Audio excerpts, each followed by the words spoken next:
샬롬, 우리 주 예수 그리스도의 은혜와 평강이 함께하기를 기도하고 또한 축복합니다.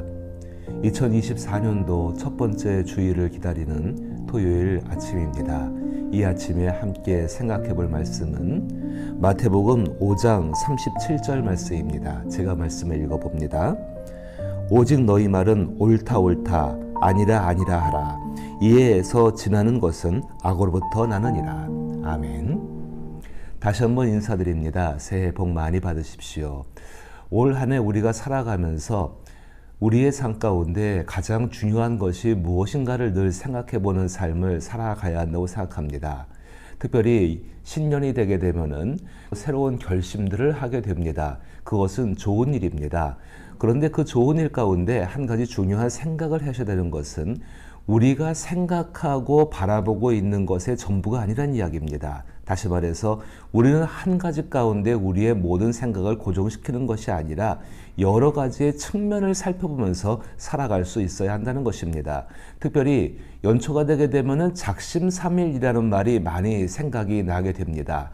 아마도 이 작심삼일이란 말에 대해서 부정적인 생각이 굉장히 많은 것 같습니다. 사실 그렇습니다. 작심삼일이라는 그 말은 단단히 결심한 것이 사흘을 가지 못한다는 뜻을 갖고 있는데 결심이 굳지 못함을 이르는 말에 해당하겠지요. 근데 사실 이 말은 고려 시대에 공무원들이 자주 바뀌는 정책에 대해 비꼬는 말에서 유래되었다고 합니다.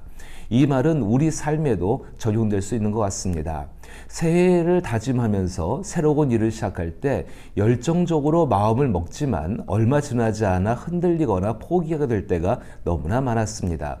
이런 모습 속에서 우리는 작심삼일이라는 말이 굉장히 부정적인 의미고 또 우리의 한계를 가진 현실적인 것을 나타내는 말이라 생각이 됩니다. 그러나 다른 측면도 있습니다. 부정적인 의미만 가진 것은 아닙니다. 작심삼일은 작심하고 3일만 견디면 이뤄낼 수 있다라는 긍정적인 의미도 가질 수 있습니다. 3일이라는 시간적인 기준이 아니라 결실을 실천하기 위한 최소한의 기간을 의미한다고 봅니다. 3일 동안 결심을 지키면 습관이 되고 습관이 되면 목표가 되고 목표가 되면 성공이 된다고 합니다. 작심삼일은 우리가 하나님의 뜻을 이루기 위해서 반드시 우리의 심령을 단단히 해 나가야 되는 과정이라는 것입니다. 그 심령을 단단히 해 나가는 과정이 우리 가운데 꼭 필요한 것입니다. 성경에서도 작심삼일과 비슷한 개념을 예수님을 통해 찾아볼 수가 있는데 예수님은 자신의 죽음과 부활을 예언하실 때 3일을 강조하셨습니다. 예수님은 말씀하였습니다. 사람의 아들이 죄인의 손에 넘겨져 십자가에 못 박힐 것이요 죽은 지 3일 만에 살아날 것이다. 예수님은 3일 동안 죽음의 권세에 묶여 있었지만 3일이 지나서 부활하셨습니다. 예수님의 부활은 하나님의 능력과 하나님의 약속의 이루어짐을 증명하신 것입니다.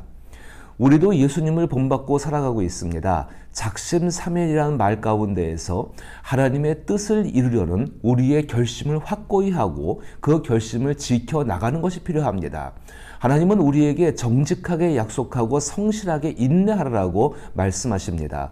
특별히 예수님께서 자신의 뜻만을 강조하는 한쪽으로 치우친 것이 아니라 모든 상황을 바라보면서 너희 말이 예는 예라고 한다. 자기의 결심을 굳게 하는 것이지요. 아니요나 아니요 하라. 정말로 굳게 하는 것입니다. 이것에서 벗어난 것, 이렇게 이것의 마음을 확정하지 못하고 하는 모든 것들은 악에서 난 것이라고 말씀을 오늘 본문 가운데 해주고 계시는 것입니다. 하나님은 우리가 서운하지 말고 그냥 예 혹은 아니라고 말하라고 가르치고 계시는 것입니다. 결심을 굳게 했지만은 그 결심한 대로 행동하지 못하는 것이 우리 사람의 모습인 것을 아시고 현상을 바라보면서 그것에 대해서 옳고 그름 혹은 예 아니오를 분별하고 그 가운데 따라서 살아가라는 것입니다. 이는 우리가 하나님과 사람에게 정직하게 살아가라는 뜻입니다. 성경에서는 고난과 시험을 겪을 때에도 하나님을 믿고 참으라고 우리에게 권면하고 있습니다. 이는 우리의 믿음과 인내가 하나님의 뜻을 이루는 데 필요한 것임을 알려주는 것입니다. 성경에서는 너희가 하나님의 뜻을 행한 후에 약속을 받기 위함이니 너희가 인내가 필요하다라고 우리 가운데 말을 해주고 있죠.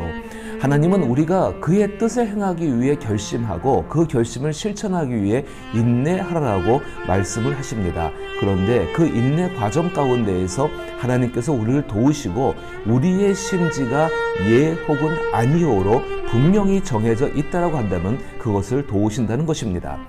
이렇게 작심삼일로 하나님의 뜻을 이루는 것은 우리에게 큰 복과 그리고 우리에게 상급을 약속해 주는 것입니다. 성경에서 말합니다. 너희가 하나님의 뜻을 행하면 너희는 복이 있는 사람이라고 우리 가운데 이야기하고 있고, 하나님의 뜻을 행하는 자는 하나님의 복을 받게 될 것이고 하나님의 영광을 나타낸다라고 약속을 하고 있습니다. 너희가 이와 같이 빛으로 세상에 비추어 사람들로 너희 착한 행실을 보고 하늘에 계신 너희 아버지께 영광을 돌리게 하라라는 예수님의 말씀은 하나님의 뜻을 행하는 자마다 분명한 것들 가운데에서 자신의 심지가 분명한 겁니다. 진리 가운데 분명한 것입니다. 그것으로 말미암아 말씀을 통한 빛을 나타낼 수 있고 하나님의 영광을 전파할 수 있다는 것입니다. 따라서 오늘 우리가 신년을 맞이하면서 어떤 것들을 하겠다고 마음을 먹습니다. 그 마음이 귀합니다. 그러나 분명히 우리 가운데 무엇이 예스이고 무엇이 노인지를 분별할 수 있어야 합니다. 무엇이 옳은지를 무엇이 그른지를 판단할 수 있어야 합니다. 그리고 그 판단을 분명하게 믿고 살아가는 삶이 우리 가운데 필요합니다. 따라서 우리 그리스도인들에게 작심삼일이라는 말은 우리의 삶 가운데 하나님의 말씀의 견고함, 그 말씀을 진리로 믿고 살아가는 것을 새롭게 하는 날인 줄로 생각되는 것입니다. 사랑하는 성도 여러분, 올 한 해 가운데에도 하나님의 영광과 은혜를 따라 살아가게 되기를 원합니다. 우리의 심령이 견고해지고 예 혹은 아니오로서 우리의 마음의 중심이 잡히게 되어지고 하나님 말씀을 가지고 살아갈 수 있는 한 해 될 수 있기를 나사렛 예수의 이름으로 축복합니다.